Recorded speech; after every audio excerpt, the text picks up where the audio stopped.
بہت خوبصورت ہے ویسے یہ تحریر یار.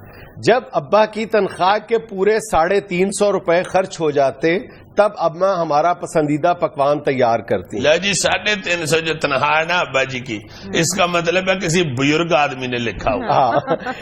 ترکیب یہ تھی کہ سوکھی روٹیوں کے ٹکڑے کپڑے کے پرانے تھیلے میں جمع ہوتے رہتے اور مہینے کے آخری دنوں میں ان ٹکڑوں کی قسمت کھلتی. پانی میں بھگو کر نرم کر کے ان کے ساتھ 1-2 مٹھی بچی ہوئی دالیں سل بٹے پر پسے ہوئے مسالے کے ساتھ دیگچی میں ڈال کر پکنے چھوڑ دیا جاتا. سوکھی روٹی جو ہے وہ گلی کر کے طوطے کو ڈال دیتے. حتیٰ کہ مزیدار حلیم سا بن جاتا. ماں اس کو حلیم کہتی. حتیٰ کہ مزیدار حلیم سا بن جاتا. ہم سب بچے وہ حلیم انگلیاں چاٹ کر ختم کر جاتے.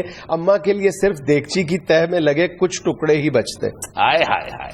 اماں کا کہنا تھا کہ کھرچن کا مزہ تم لوگ کیا جانو. ہائے یہ ہے دلاسا اولاد کو. یہ مائیں جو ہے نا یہ بہانے سے بچوں کو کھلانے کے چکر میں نا اس طرح کی باتیں کرتی ہیں. سنو آگے.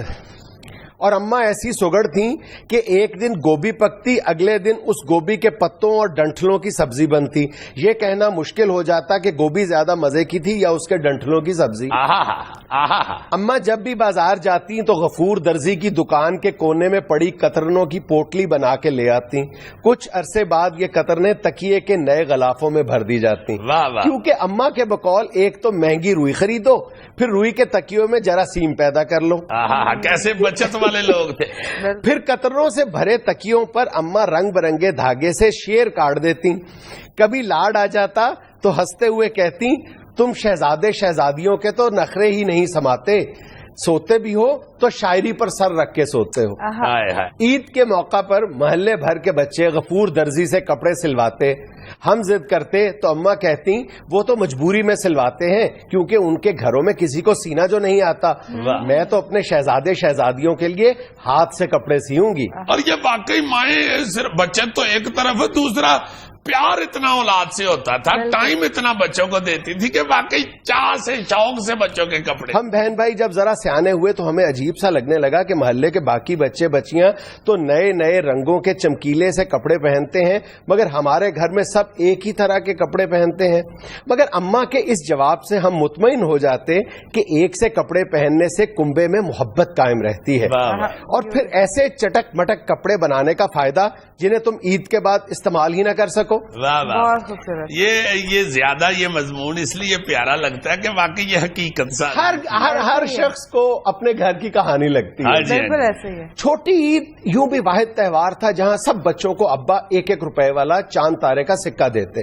اس کے انتظار اور خرچ کرنے کی منصوبہ بندی میں چاند رات آنکھوں میں ہی کٹ جاتی.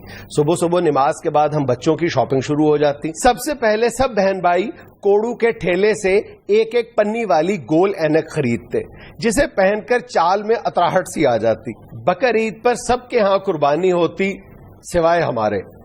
مگر یہاں بھی اماں کی منطق دل کو لگتی کہ جو لوگ کسی وجہ سے دنیا میں قربانی نہیں کر سکتے اللہ میاں ان کے بکرے اوپر جمع کرتا رہتا ہے. جب ہم اوپر جائیں گے تو ایک ساتھ سب جانور قربان کریں گے. ایک دفعہ گڑیا نے پوچھا اماں کیا ہم جلدی اوپر نہیں جا سکتے. ہر سوال پر مطمئن کر دینے والی اماں چپ سی ہو گئیں. ہمیں صحن میں چھوڑ کر اکیلے کمرے میں چلی گئیں. ہم بچوں نے پہلی بار کمرے سے سسکیوں کی آوازیں سنی مگر جھانکنے کی ہمت نہیں ہوئی. سمجھ نہیں آیا کہ آخر گڑیا کی بات پر رونے کی کیا بات تھی. کوئی 6-7 ماہ بعد اماں باورچی خانے میں کام کرتے کرتے گر پڑی. ابا نوکری پر تھے, ہم سب اسکول میں. گھر آ کر پتا چلا کہ آپا نصیباً اماں کی چیخ سن کر دوڑی دوڑی آئیں. پھر گلی کی نکڑ پر بیٹھنے والے ڈاکٹر محسن کو بلا لائیں. ڈاکٹر صاحب نے کہا اماں کا دل اچانک ساتھ چھوڑ گیا ہے. تدفین کے بعد ایک روز گڑیا نے میرا بازو زور سے پکڑ لیا اور یہ کہتے ہوئے پھوٹ پڑی کہ خود تو اوپر جا کر اگلی عید پر اکیلے اکیلے بکرے کاٹیں گی, ہمیں یہاں چھوڑ گئیں.